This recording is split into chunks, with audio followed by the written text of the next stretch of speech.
솔로몬의 말년에 그는 영적인 분별력을 상실하고 타락하고 말았습니다.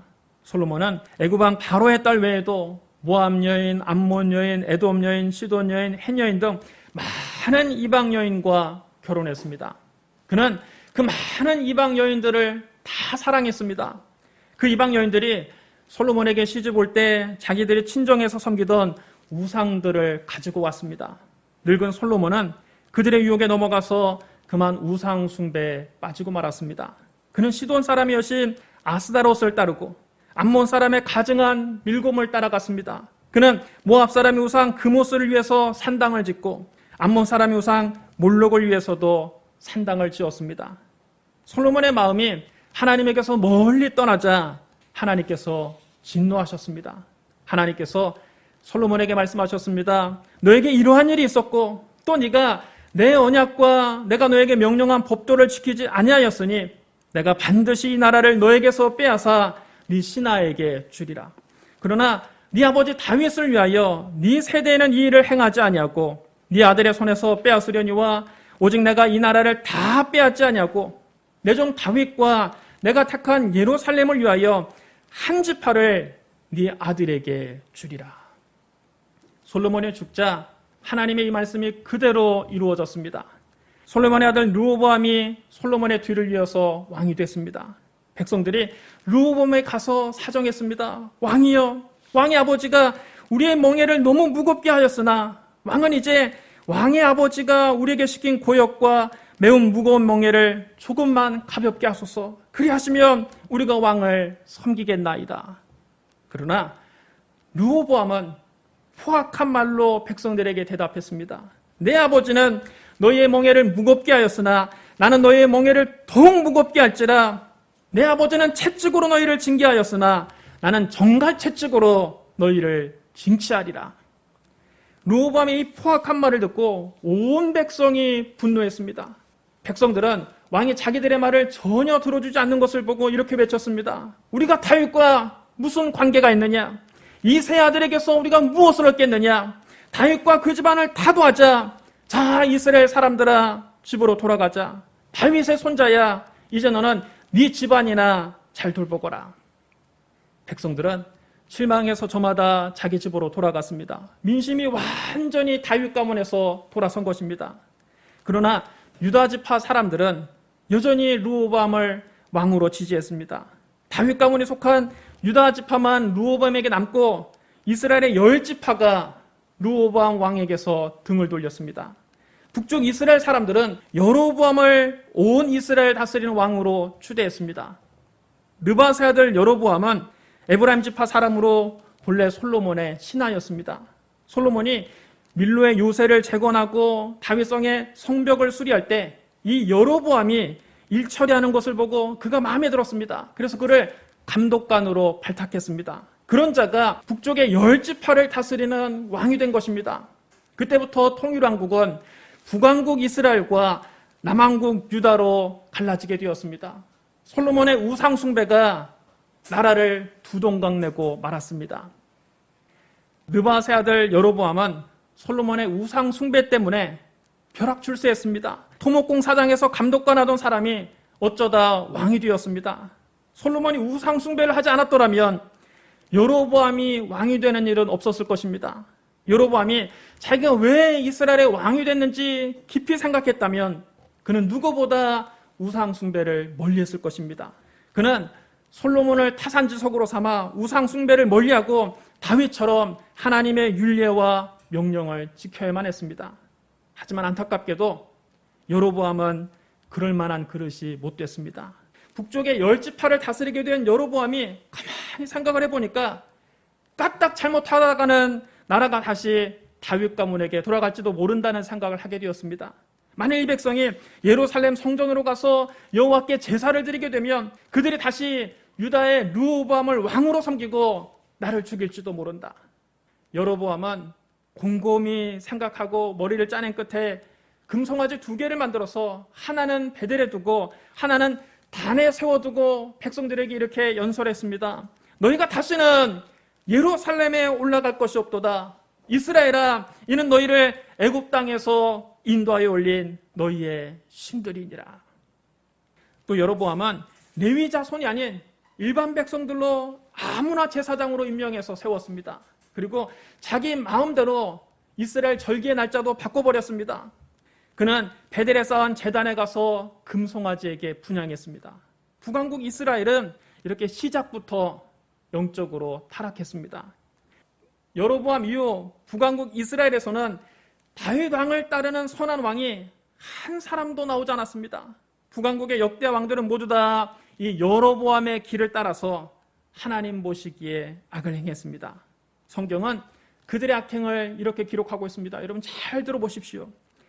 유다의 아사왕 둘째 해에 여로보암의 아들 나답이 이스라엘 왕이 되어 2년 동안 이스라엘을 다스리니라. 그가 여호와 보시기에 악을 행하여 그의 아버지 길로 행하며 그가 이스라엘에게 범죄하게 한 그 죄 중에 행한지라. 유다의 아사왕 셋째 해에 아히야의 아들 바하사가 디르사에서 모든 이스라엘의 왕이 되어 24년 동안 다스리니라. 바하사가 여호와 보시기에 악을 행하되 여로보암의 길로 행하며 그가 이스라엘에게 범죄하게 한 그 죄 중에 행하였더라. 유다왕 아사왕 제27년에 시므리가 디르사에서 7일 동안 왕이 되니라. 그때 백성들이 블레셋 사람에게 속한 기쁘돈을 향하여 진을 치고 있더니 진중 백성들이 시므리가 모반하여 왕을 죽였다는 말을 들은지라. 그날에 이스라엘 무리가 진에서 군대 지휘관 오므리를 이스라엘 왕으로 삼음에 오므리가 이에 이스라엘 무리를 거느리고 기쁘돈에서부터 올라와서 디르사를 애워쌌더라. 시므리가 성읍이 함락됨을 보고 왕궁 요새에 들어가서 왕궁에 불을 지르고 그 가운데 죽었으니 이는 그가 여호와 보시기에 악을 행하여 범죄하였기 때문이라. 그가 여로보암의 길로 행하여 그가 이스라엘에게 죄를 범하게 한 그 죄 중에 행하였더라. 유다의 아사왕 제31년에 오므리가 이스라엘 왕이 되어 12년 동안 왕위에 있으며 디르사에서 6년 동안 다스리니라. 그가 은 2달란트로 세멜에게서 사마리아 산을 사고 그 산 위에 성읍을 건축하고 그 건축한 성읍 이름을 그 산 주인이었던 세멜의 이름을 따라 사마리아라 일컬었더라. 오므리가 여호와 보시기에 악을 행하되 그 전에 모든 사람보다 더욱 악하게 행하여 느바세 아들 여로보암의 모든 길로 행하며 그가 이스라엘에게 죄를 범하게 한 그 죄 중에 행하여 그들의 헛된 것들로 이스라엘 하나님 여호와를 노하시게 하였더라. 오므리는 은 2달란트로 세멜에게서 사마리아를 사들여 그곳에 성을 건축했습니다. 그때부터 사마리아가 북이스라엘의 수도가 됐습니다. 오므리 역시 하나님 보시기에 악을 행했습니다. 그도 여로보암의 모든 길로 행하며 이스라엘에게 죄를 범하게 하고 하나님을 노하시게 했습니다. 그의 아들 아합의 악행은 더 기가 막힙니다. 유다의 아사왕 제38년에 오므리의 아들 아합이 이스라엘의 왕이 되니라. 오므리의 아들 아합이 사마리아에서 22년 동안 이스라엘을 다스리니라. 오므리의 아들 아합이 그 이전의 모든 사람보다 여호와 보시기에 악을 더욱 행하여 느바세 아들 여로보암의 죄를 따라 행하는 것을 오히려 가볍게 여기며 시돈 사람의 왕 엣바알의 딸 이세벨을 아내로 맡고 가서 바알을 섬겨 예비하고 사마리아에 건축한 바알의 신전 안에 바알을 위하여 제단을 쌓으며 또 아세라 상을 만들었으니 이는 그 이전에 이스라엘의 모든 왕보다 심히 이스라엘 하나님 여호와를 노하시게 하였더라. 그 뒤로도 북왕국 이스라엘 왕들은 하나같이 여로보암의 길로 행하며 하나님 보시기에 악을 행했습니다. 여러분 계속 들어보십시오. 유다 여호사밧 왕 제17년에 아합의 아들 아하시아가 사마리아에서 이스라엘 왕이 되어 2년 동안 이스라엘을 다스리니라. 그가 여호와 앞에서 악을 행하여 그의 아버지의 길과 그의 어머니의 길과 이스라엘에게 범죄하게 한 느바세 아들 여로보암의 길로 행하며 바알을 섬겨 그에게 예비하여 이스라엘 하나님 여호와를 노하시게 하기를 그의 아버지 온갖 행위같이 하였더라. 예후가 전심으로 이스라엘 하나님 여호와 율법을 지키지 아니하며 여로보암이 이스라엘에게 범하게 한 그 죄에서 떠나지 아니하였더라. 유다의 왕 아하시아의 아들 요아스의 제23년에 예후의 아들 여호아스가 사마리아에서 이스라엘 왕이 되어 17년간 다스리며 여호와 보시기에 악을 행하여 이스라엘에게 범죄하게 한 느바세 아들 여로보암의 죄를 따라가고 거기서 떠나지 아니하였으므로 여호와께서 이스라엘에게 놓아사 늘 아람 왕 하사엘의 손과 그의 아들 베나닷의 손에 넘기셨으니. 유다의 왕 요아스의 제37년에 여호아스의 아들 요아스가 사마리아에서 이스라엘 왕이 되어 16년간 다스리며 여호와께서 보시기에 악을 행하여 이스라엘에게 범죄하게 한 느밧의 아들 여로보암의 모든 죄에서 떠나지 아니하고 그 가운데 행하였더라. 유다의 왕 요아스의 아들 아마샤 제15년에 이스라엘 왕 요아스의 아들 여로보암이 사마리아에서 왕이 되어 41년간 다스렸으며 여호와 보시기에 악을 행하여 이스라엘에게 범죄하게 한 느밧의 아들 여로보암의 모든 죄에서 떠나지 아니하였더라. 유다의 왕 아사랴 제38년에 여로보암의 아들 스가랴가 사마리아에서 6달 동안 이스라엘을 다스리며 그의 조상들의 행위대로 여호와 보시기에 악을 행하여 이스라엘로 범죄하게 한 느밧의 아들 여로보암의 죄에서 떠나지 아니한지라. 유다 왕 아사랴 제39년에 가디 아들 므나헴이 이스라엘 왕이 되어 사마리아에서 10년간 다스리며 여호와 보시기에 악을 행하여 이스라엘로 범죄하게 한 느밧의 아들 여로보암의 죄에서 평생 떠나지 아니하였더라. 유다의 왕 아사랴 제50년에 므나헴의 아들 부가히야가 사마리아에서 이스라엘 왕이 되어 2년간 다스리며 여호와 보시기에 악을 행하여 이스라엘로 범죄하게 한 느밧의 아들 여로보암의 죄에서 떠나지 아니한지라. 유다의 왕 아사랴 제52년에 느말랴의 아들 베가가 이스라엘 왕이 되어 사마리아에서 20년간 다스리며 여호와 보시기에 악을 행하여 이스라엘로 범죄하게 한 느밧의 아들 여로보암의 죄에서 떠나지 아니하였더라. 여러분, 이스라엘 역대 왕들에 대한 평가를 들어보니까 여러분 어떻습니까? 마치 붕어빵을 찍어낸 것처럼 똑같지 않습니까? 이스라엘이 북왕국과 남왕국으로 분열된 이후 북왕국 이스라엘에서는 모든 왕이 한결같이 하나님 보시기에 악을 행했습니다. 그들은 느밧의 아들 여로보암의 죄에서 떠나지 않았습니다. 그러니까 여러분, 그 나라가 어떻게 됐겠습니까? 이스라엘 국력은 세월이 가면 갈수록 약해졌습니다. 마침내 호세아가 북왕국 이스라엘의 마지막 왕이 됐습니다. 그럼 호세아는 어땠을까요? 성경은 호세아를 이렇게 평가합니다. 유다의 왕 아하스 제20년에 엘라의 아들 호세아가 사마리아에서 이스라엘 왕이 되어 9년간 다스리며 여호와께서 보시기에 악을 행하였으나 다만 그 이전 이스라엘 여러 왕들과 같이 하지는 아니하였더라. 호세아는 이전에 여러 왕들보다는 조금 나았지만 그도 역시 하나님 보시기에 악을 행했습니다. 북왕국은 여로보암부터 시작해서 호세아에 이르기까지 209년 동안 19명의 왕들이 다스렸는데 그들은 하나같이 하나님 보시기에 악을 행하고 여로보암의 길에서 떠나지 않았습니다. 그 결과 북이스라엘은 멸망하게 됩니다. 당시 근동지역의 국제 정세를 보면 이스라엘 북쪽에 있는 아수르라는 나라가 철기 문명을 바탕으로 해서 강력한 군사력을 일으켜서 무자비한 침략 정장을 일으킵니다. 그리고 거대한 제국을 세웁니다. 므나헴이 이스라엘 왕일 때 아수르 왕이 이 이스라엘 땅을 치려고 하자 므나헴은 은 1000달란트를 아수르 왕에게 바치고 자기의 왕위를 보전받았습니다. 그러나 나중에 반역을 일으켜서 이스라엘 왕이 된 베가는 아람 왕 르신과 동맹을 맺고 아수르 왕 드글랏 빌레셀에게 대항했습니다. 그러자 아수르 왕이 북이스라엘 침공해서 일부 주민들을 아수르로 포로로 끌고 갔습니다. 그때 아수르 왕은 이스라엘 왕 베가를 제거하기 위해서 정치적인 공작을 합니다. 그는 엘라의 아들 호세아를 내세워서 베가를 죽이고 호세아를 이스라엘 왕위에 앉힙니다. 호세아는 어떻게 왕이 되었느냐? 아수르의 든든한 후원을 받고서 왕이 된 것입니다. 아수르의 지원을 받아서 왕이 된 호세아는 처음에는 아수르의 조공을 바치고 충성을 다했습니다. 그러나 자기를 도와줬던 아수르 왕 드글랏 빌레셋이 죽고 살마네셀이 아수르 왕이 되자 호세아는 마음이 바뀌었습니다. 해마다 아수르 왕에 가서 조공을 바치고 머리를 조아리는데 회의감이 든 겁니다. 내가 언제까지 이렇게 해야 되느냐?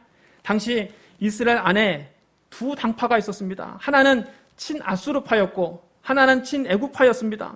호세아는 친애굽파의 조언을 듣고 애굽 왕 소에게 사자를 보내서 도움을 요청합니다. 해마다 아수르 왕에게 조공을 바치던 것을 이제는 애굽 왕에게 바쳤습니다. 그러나 호세아가 붙잡고 의지했던 그 애굽은 썩은 동아줄이었습니다. 당시 애굽은 국력이 약해서 이스라엘을 도와줄 힘이 없었습니다. 아수르 왕 살마네셀은 이스라엘 왕 호세아를 체포해서 그를 감옥에 가두어 버렸습니다. 그리고 사마리아를 에워싼 채 3년 동안 군대를 물리지 않았습니다. 그러나 살마네셀은 끝내 사마리아를 함락시키지는 못하고 죽음을 맞았고 그의 계승자 사르곤이 결국 사마리아를 함락시킵니다. 주전 722년 호세아가 왕이 된 지 9년 만에 사마리아 성은 아수르에서 함락을 당하고 북이스라엘은 멸망하고 맙니다. 역사 속으로 사라지고 맙니다. 여러분, 사마리아 성이 왜 함락당했습니까? 북이스라엘이 왜 멸망했습니까? 호세아의 정치적인 오판 때문입니까? 물론 겉으로 드러난 이유는 그렇습니다. 그러나 그보다 더 중요한 것은 영적인 문제에 있습니다. 열왕기하 17장 7절로 18절에 북왕국 이스라엘의 멸망한 이유를 분명하게 기록해 놓았습니다. 이 일은 이스라엘 자손이 자기를 애굽 땅에서 인도해내사 애굽의 왕 바로의 손에서 벗어나게 하신 그 하나님 여호와께 죄를 범하고 또 다른 신들을 경외하며 여호와께서 이스라엘 자손 앞에서 쫓아내신 이방 사람의 규례와 이스라엘 여러 왕이 세운 율례를 행하였음이라. 이스라엘 자손이 점차로 불의를 행하여 그 하나님 여호와를 배역하여 모든 성읍의 망대로부터 견고한 성에 이르도록 산당을 세우고 모든 산 위에와 모든 푸른 나무 아래 목상과 아세라 상을 세우고 또 여호와께서 그들 앞에서 물리치신 이방 사람같이 그곳 모든 산당에서 분향하며 또 악을 행하여 여호와를 경노하게 하였으며 또 우상을 섬겼으니 이는 여호와께서 그들에게 행하지 말라고 말씀하신 일이라. 여호와께서 각 선지자와 각 선견자를 통하여 이스라엘과 유다에게 지정하여 이르시기를 너희는 돌이켜 너희 악한 길에서 떠나 나의 명령과 율례를 지키되 내가 너희 조상들에게 명령하고 내 종 선지자들을 통하여 너희에게 전한 모든 율법대로 행하라 하였으나 그들이 듣지 아니하고 그들의 목을 곧게 하기를 그들이 하나님 여호와를 믿지 아니하던 그들 조상의 목과 같이 하여 여호와의 율례와 여호와께서 그들의 조상들과 더불어 세우신 언약과 경계하신 말씀을 버리고 허무한 것을 뒤따라 허망하며 또 여호와께서 명령하사 따르지 말라 하신 사방 이방 사람을 따라 그들의 하나님 여호와의 모든 명령을 버리고 자기들을 위하여 두 송아지 형상을 부어 만들고 또 아사라 목상을 만들고 하늘에 1월 성신을 경배하고 또 바알을 섬기고 자기 자녀를 불 가운데로 지나게 하며 복술과 사술을 행하고 스스로 팔려 여호와 보시기에 악을 행하여 그를 경노하게 하였으므로 여호와께서 이스라엘에게 심히 놓아사 그들을 그의 앞에서 제거하시니 오직 유다 지파 외에는 남은 자가 없으니라. 사마리아 성이 함락되고 북왕국 이스라엘이 멸망한 진짜 이유는 이스라엘 자손이 그전에 그 땅에 살던 가나안의 7족속이 행하던 악한 일을 그대로 따라했기 때문입니다. 가나안 7족속이 왜 가나안 땅에서 쫓겨났습니까? 적과 꿀린 그 땅에서 왜 쫓겨나고 그 땅을 이스라엘에게 내주게 되었습니까? 그들이 바알을 섬기고 아세라 목상을 만들고 하늘의 해와 달과 별들에게 소원을 빌고 자기 자녀를 불로 태워서 몰래에게 바치고 점쟁이를 찾아다니고 사람들의 눈을 속이는 마법에 빠져 살았기 때문입니다. 그런데 이스라엘 자손이 하나님께서 주신 적과 꿀린 가나안 땅을 정복한 후에 가나안의 7족속을 그 땅에서 완전히 쫓아내지 않고 그들과 섞여 살면서 점차로 그들의 문화에 동화되어 갔던 겁니다. 그래서 나중에는 이스라엘 자손이 가나안의 7족속이 하던 이런 악한 일들을 하나도 빠짐없이 다 따라한 것입니다. 그 결과 이스라엘 자손도 그 땅에서 쫓겨나게 된 것입니다. 사마리아를 함락시킨 아수르 왕은 사마리아에 살고 있는 이스라엘 사람 2만 7천여 명을 포로로 끌고 갔습니다. 아수르 왕은 그들을 할라와 고산 강가에 있는 하볼과 메대 여러 성읍에 강제 이주시켰습니다. 그 대신에 바벨론과 구다와 아와와 하맛과 스발와임에서 사람들을 또 강제 이주시켜서 사마리아에 들어가 살게 합니다. 그때부터 사마리아에서는 남아있는 이스라엘 자손과 이방인들 사이에 혼혈이 생기기 시작합니다. 이방인들은 각자 자기들이 고향에서 섬기던 우상을 만들어서 섬겼습니다. 바벨론 사람들은 숫꽃분옷을 만들고 구다 사람들은 네르가를 만들고 하맛 사람들은 아신마를 만들었습니다. 아와 사람들은 니파스와 다르닥을 만들었고 스발와임 사람들은 그들의 자녀를 불태워서 자기들의 신인 아드람멜렉과 아남멜렉에게 제물로 바쳤습니다. 그때부터 사마리아에서는 종교적으로도 혼합주의 신앙을 갖게 됩니다. 사마리아 사람들은 한편으로는 여호와 하나님을 섬기면서도 또 다른 한편으로는 각 민족의 풍속대로 우상을 숭배했습니다. 사마리아 사람들은 혈통적으로도 순수성을 상실하고 그들의 신앙 역시 변질되고 말았습니다. 이 때문에 남쪽에 있는 유다 사람들은 이 사마리아 사람들을 이방인처럼 취급했습니다. 심지어 남쪽 유대 사람들은 그 다음부터 북쪽 갈릴리 쪽으로 여행할 때에 그 중간에 있는 사마리아를 지나기 싫어서 멀리 요단 동편의 베레아 지역으로 돌아가기까지 했습니다. 아예 사마리아 사람들과는 상종조차 하기 싫어했습니다.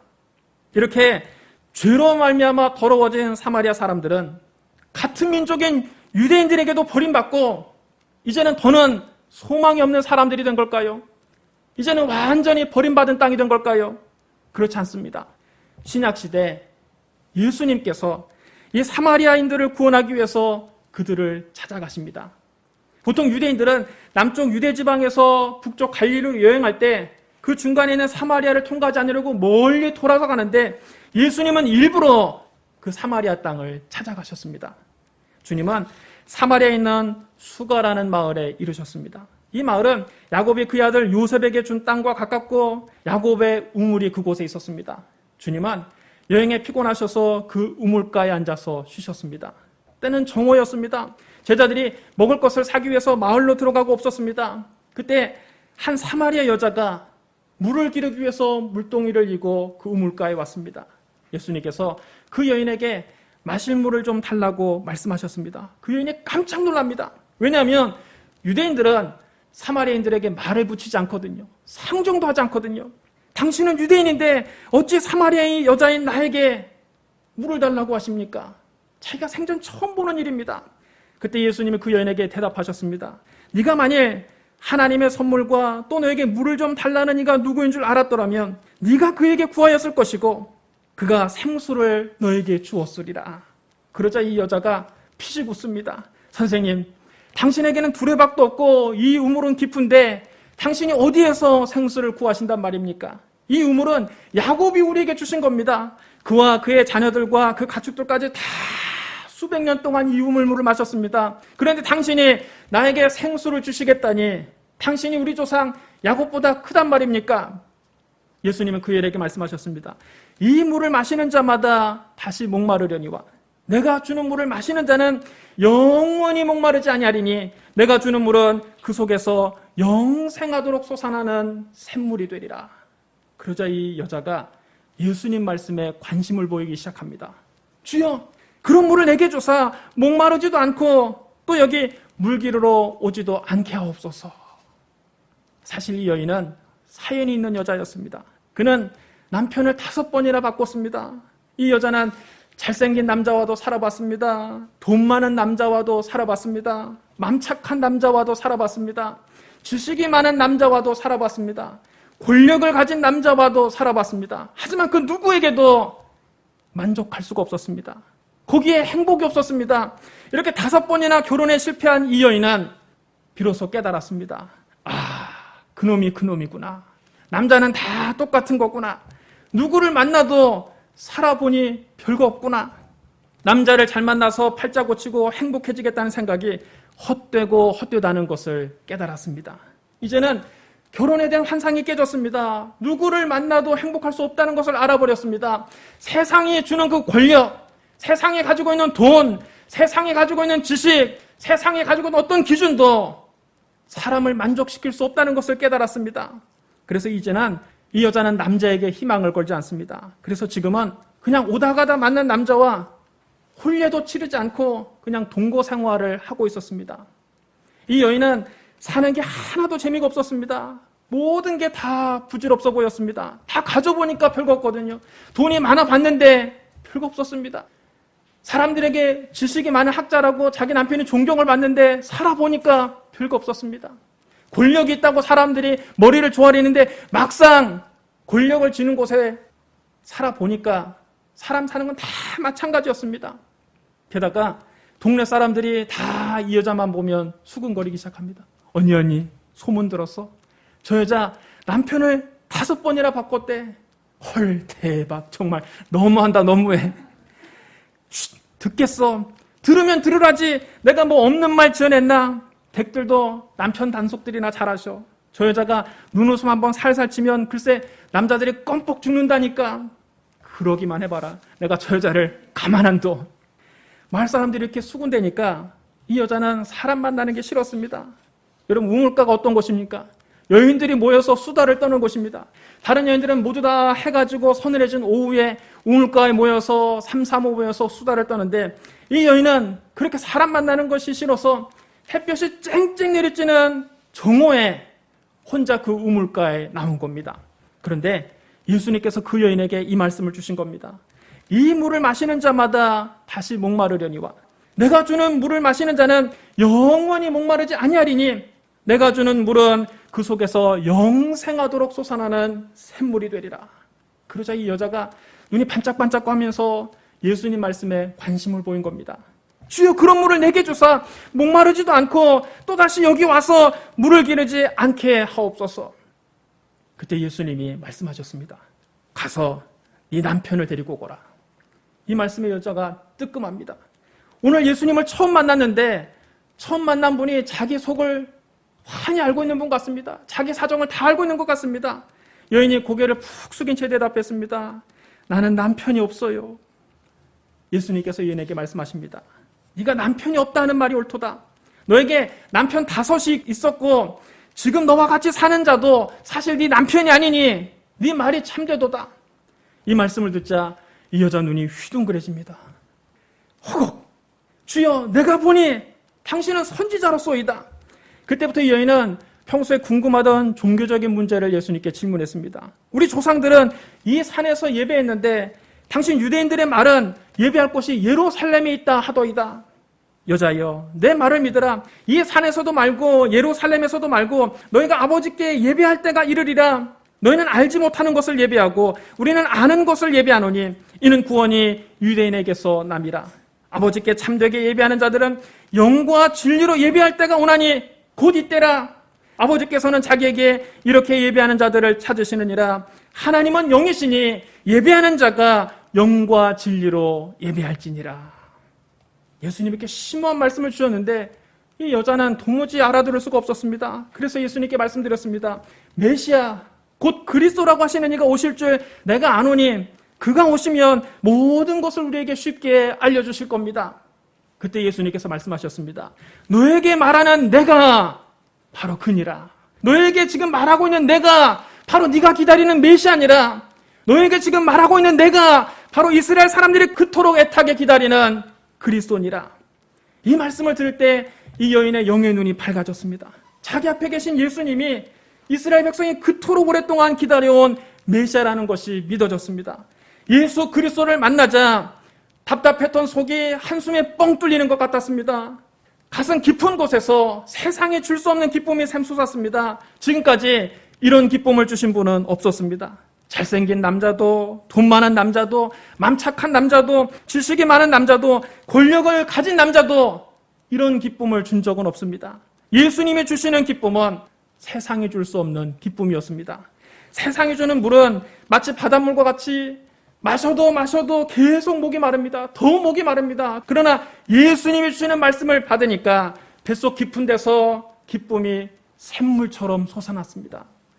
여인이 그 자리에서 물동이를 내버려 두고 동네로 들어가서 외쳤습니다. 내가 한 일을 모두 다 알아맞힌 분이 계십니다. 와서 보세요. 그분이 우리가 기다리는 그리스도가 아닐까요? 이 여인의 말을 듣고 그 마을 사람들이 나와서 사마리아인들이 예수님을 믿게 됩니다. 사마리아인들은 예수님 말씀을 듣고 난 다음 그들도 마음이 뻥 뚫리는 것을 느꼈습니다. 영적인 갈증이 해갈되었습니다. 세상에 줄 수 없는 기쁨을 느꼈습니다. 그들은 예수님께 청합니다. 우리와 좀 더 머물러 주십시오. 예수님께서 그 사마리아에 이틀을 더 머무셨습니다. 보통 유대인들은 사마리아 사람들과 잠깐 스치는 것조차 싫어하는데 주님은 그런 사마리아인들과 이틀을 함께 머무셨습니다. 그 이틀 동안 사마리아 사람들이 예수님 말씀을 듣고 더 많은 사람들이 예수님을 구주로 믿게 됐습니다. 그 사마리아 여인들이 나중에 그 우물가 여인에게 말을 합니다. 이제 우리가 믿는 것은 당신의 말 때문에 믿는 것이 아니요, 우리가 그 말씀을 직접 들어보고 이분이야말로 참으로 세상의 구주이심을 알았기 때문입니다. 이렇게 예수님은 사마리아에 직접 찾아가셔서 우물가에서 만난 여인과 그 마을 사람들을 구원하셨습니다. 훗날 십자가에서 죽으시고 부활하신 예수님은 승천하시기 직전에 이 말씀을 하셨습니다.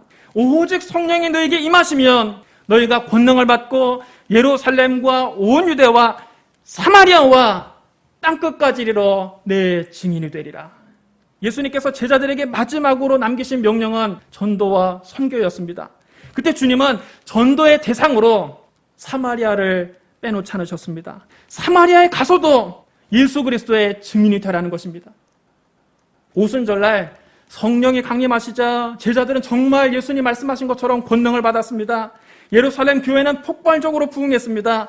베드로의 설교를 듣고 하루에 3,000명, 5,000명씩 회개하고 주님께로 돌아왔습니다. 이 위기감을 느낀 유대교 지도자들이 교회를 박해하기 시작했습니다. 스데반 집사가 예수 그리스도를 전하다가 유대인들에게 돌에 맞아 최초의 순교자가 됐습니다.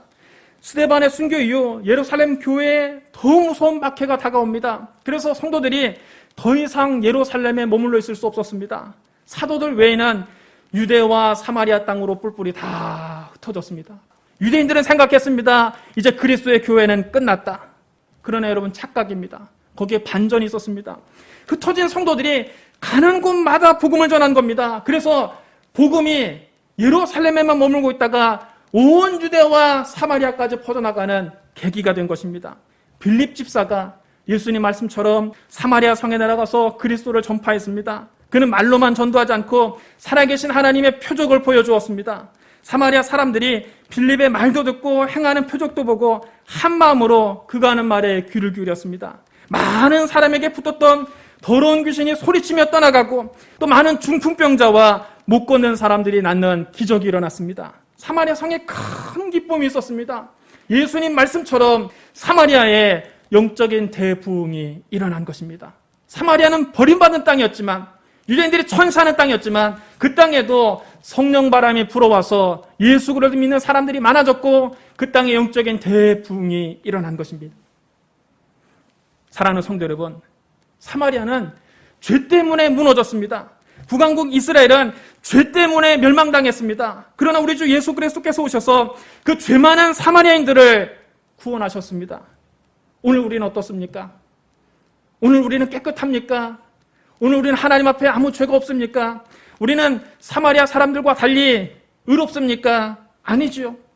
오늘날 우리가 바로 사마리아 사람들입니다. 오늘날 우리가 죄인입니다. 그러나 우리에게도 소망이 있습니다. 주님은 말씀하셨습니다. 내가 의인을 부르러 온 것이 아니요 죄인을 불러 회개시키러 왔노라. 나 같은 죄인을 살리신 것은 오직 주님의 은혜입니다. 큰 죄악에서 우리를 건지신 것은 오직 우리 주님의 은혜입니다. 주님의 은혜로 우리는 잃었던 생명을 찾았고 어둠 속에서 광명을 얻었습니다. 이제껏 우리가 산 것도 다 주님의 은혜입니다. 또 주님께서 장차 우리를 저 영원한 본향으로 인도하실 겁니다. 거기서 우리는 주님과 함께 영원히 해처럼 밝게 살면서 주님을 찬양하게 될 것입니다. 나 같은 죄인을 구원하신 주님의 은혜를 항상 기억하면서 주님만 믿고 주님만 의지하고 주님만 따라가고 주님만 높이고 주님만 전하는 저와 여러분이 되시기를 주님의 이름으로 축원합니다. 우리 기도하겠습니다. 사랑과 은혜가 풍성하신 하나님 아버지, 사마리아 사람들처럼 죄로 말미암아 더러워진 우리를 구원하기 위해서 하나님 아들 예수 그리스도께서 일부러 찾아와 주시니 감사합니다. 예수님께서 나를 대신해서 십자가에서 죽으시고 나를 위해 부활하신 것을 믿습니다. 나 같은 죄인을 살리신 주님을 찬양합니다. 주님의 은혜 그저 감사합니다. 우리에게 생명을 주신 예수 그리스도를 우리도 예루살렘과 온 유대와 사마리아와 땅끝까지 가서 전하게 하여 주시옵소서. 성령이여 우리를 들어 사용하여 주옵소서. 예수님 이름으로 감사하며 기도드리옵나이다. 아멘.